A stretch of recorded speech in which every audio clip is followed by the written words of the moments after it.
online now. And just a moment, I have to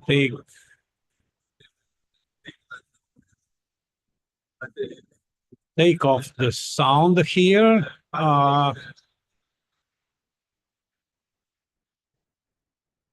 Okay.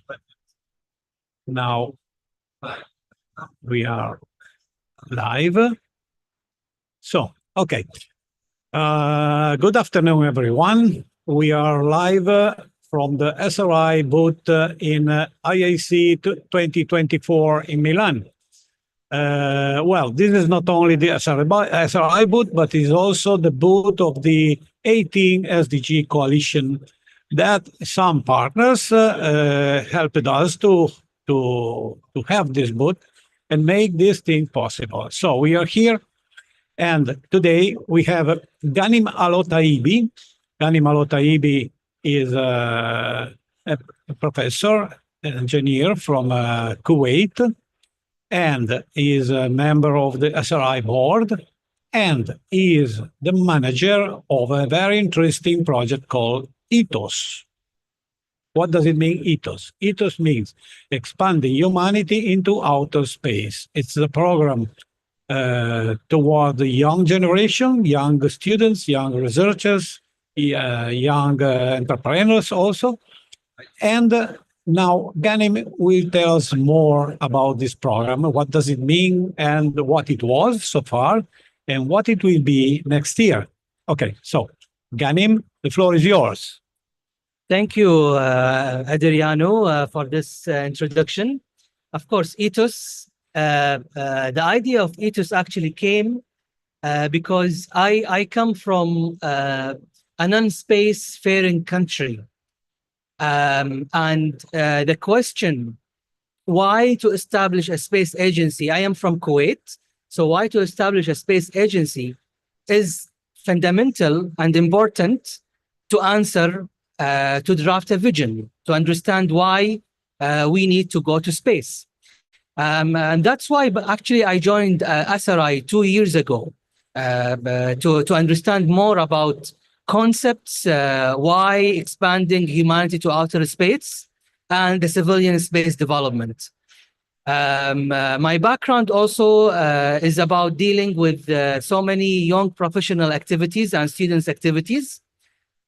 So I thought that it will be very constructive to have an event about the concept of civilian space development for the young professionals and students. So I thought about having an activity where students and young professionals will compete against each other to design a habitat, a rotating habitat where it can host hundreds of inhabitants. Of course, the Space Renaissance International, with all the members, there are a lot of experts and mentors who are available to support the students and young professionals on this extremely complicated project. So that's the idea, and that's the idea in brief. It's a challenge where young professionals are working to design a rotating habitat in Lagrangian point. And the winning team, also with the generous support from Lunix, they will win a partial scholarship to attend the International Astronautical Congress in IAC 2025. Yeah, that's a very, very interesting project. I participated to it as one of the mentors, and it was very exciting to have a contact with young researchers that were giving questions to us. We tried to respond at our best. And yeah, it was a very exciting time to seeing how they were working on our requirements, our input. We gave a challenge to them. We made a statement to work with all of our requirements for making this kind of design project to elaborate a concept, most of all. And our requirements were 360 degrees, not only in science and technology, but also social requirements, psychological requirements, the health requirements, and all the art requirements. Because if we think about a small city in space, we have to think to have everybody, everything that we make on Earth, we should make there, and maybe more. Because being in space, our mind will open to new dimensions. So, so we had the three teams, and of course, one of these three teams was the winner. And yeah, maybe you could tell a little bit more about the teams who were the participants and what was their engagement and why they decided to participate and all this something about that. Yes, sure, of course. So we had, as you mentioned, three teams, and it's international. So we had team members from Latin America, from South Asia, India, from Saudi Arabia, and we have also members from Pakistan. We try actually to make it as international as possible. And we are hoping in the future to have more diverse team members. So the three team members compete with each other in a period of 1 month, checking the requirements that was set by SRI members, as mentioned by Adriano, with an emphasis on civilian space development. Yeah. Okay, so that was very exciting, and we had the final event of this project a couple of weeks ago.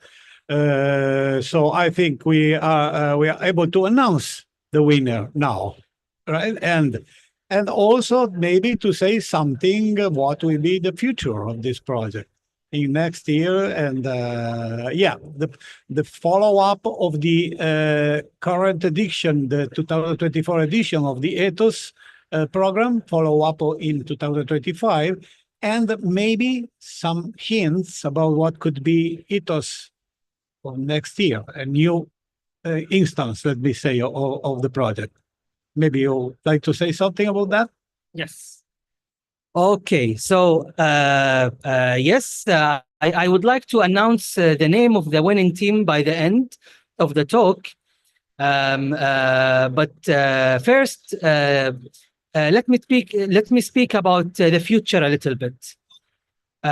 So we have now we have an organizing team. We have also international organizing team, and we have the three teams who compete together for the event. And now we have a group of young professionals who are interested in the concept of civilian space development and expanding human civilization into outer space. So in the future, we would like to work in two parallel lines. The first line is to repeat EHTOS 24 for the year 2025. We will learn from our experience, of course. We will improve the requirements. We will try to improve also the mentorship process. This is one aspect. In addition, of course, to creating an organizing team who are willing to continue with the project. The second line is about research. So now the three teams made a lot of efforts during the month of September 2024, reading and checking literature, researching to come up with some sort of pre-conceptual ideas, or at least a better understanding of the requirements. So we would like to continue on that. We would like to build on that in the future by making a study group, a small study group, doing literature research on rotating habitats. So there are a lot of ideas available on literature about rotating habitats. And in our case, we would like to study what's available in the literature and to identify the most potentially viable for commercial applications. And we hope to start that by 2025, early 2025. So yeah, and for the winning team, of course, part of the activity was to have a rating and evaluation system where we asked mentors to evaluate the presentations and the document delivered by the three teams. And there was an agreement between all mentors that team live is the best presentation. So we decided to give the award of a partial scholarship to attend the International Astronautical Congress that will be held in Sydney next year, 2025, for Team Life, represented by the manager, Shab Shankar, and his colleague. I don't remember his name, unfortunately, but Team Life did a great... The winner. The winner, yeah. They did a great job, of course, on defining the requirement, and they showed a better emphasis on the concept of civilian space development and expanding human civilization into outer space. Great. Okay. That's it's a very excellent program that you are developing, and I know you are working on that program since 2 years at least, because in the 23 we had the preparation for that. We had to put together the requirements paper, the statement of work. We had to adjust the calendar, let me say, of this program, and finally in 2024 it was realized. But the preparation, I think, it started in 2022 already. Yeah, so we had a very intense period of work to prepare that. Then we had a very intense period of spreading the call. But because also spreading the call, it is another important activity, because we could design the best project of the world, the best program of the world, but if we don't spread it, we will not have any answer. So yeah, there are different aspects in this kind of projects, and that include capability to make let me say, work on socials to spread the message and so on. And so not only to design the context, but also to communicate it and to bring people on board and to explain them that it will not be such a terrible, difficult thing, and so on and so on. So a lot of work. Of course, I think we are very open to new participants, also to the organization of this kind of thing. Because if this project has to grow up, we also need more people working on that.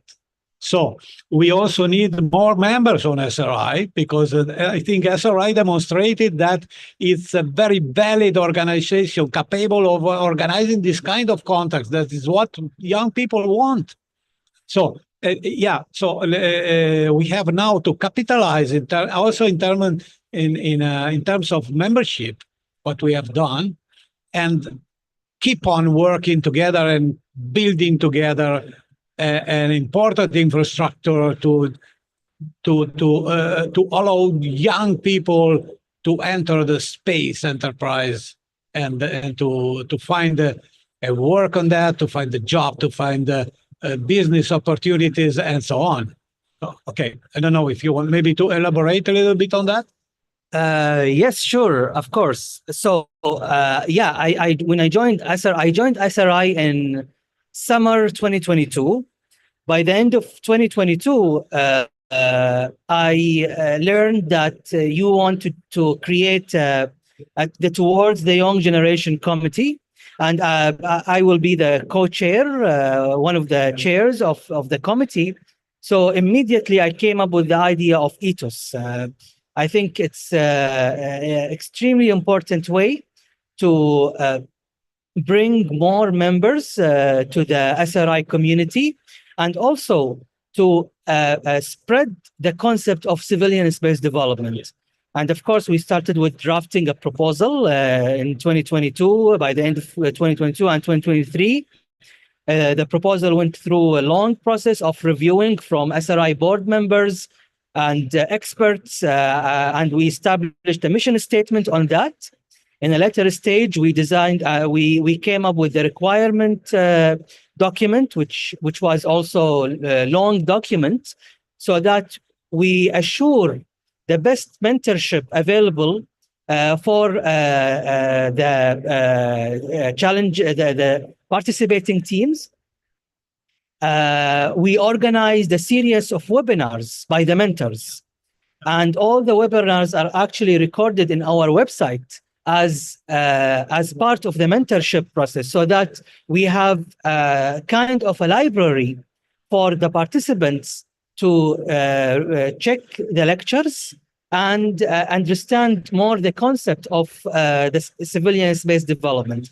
So we do have now an infrastructure, we have an experience, and we are ready to go forward now with the next step, as you mentioned, to have members and to keep working in the study group and the organizing team for the next year. Yeah. Okay. I think we covered more or less the history, the substance, the future. So we could say we made the job today. Yeah. And so maybe we can close this conversation by saying something more about the argument you began to talk before, that is how to help non-spacefaring countries to enter, to build their capacities, to enter the space race, and to contribute to civilian space development. I think we maybe have some closing remarks on this point that I think is the mission, part of the mission of SRI, even as now observers at COPUOS inside the United Nations. Our mission is to help non-spacefaring countries to join, and to join from the top, not from the bottom. Okay, so, okay. Thank you, Adriano, for this question. So space actually is more than just space applications and commercial opportunities. This is important. Commercial opportunities are important, but space is a case. And it's in its core, it's human survivability. And there is nothing more pragmatic than human survivability. That's why emerging space countries should participate in civilian space development, not only because of the commercial opportunity. This is important, and there will be commercial opportunities, but because of the survivability of the entire human civilization. In addition to that, of course, by expanding human civilization to outer space, we are creating a better economy by accessing abundant resources. And this will create also better humanity. We do have lectures and EHTOS about the civilian space development and why it's important for emerging countries to incorporate civilian space development in their visions of when they establish space agencies. Okay, so I think, yeah, it was a very, very interesting conversation. We can close it now. And so thank you very much, Ghanim, for taking time to talk here today. And yeah, let's work for the future, of course. Thank you very much. Thank you, Adrian. Okay. Thank you very much. Ad Astra.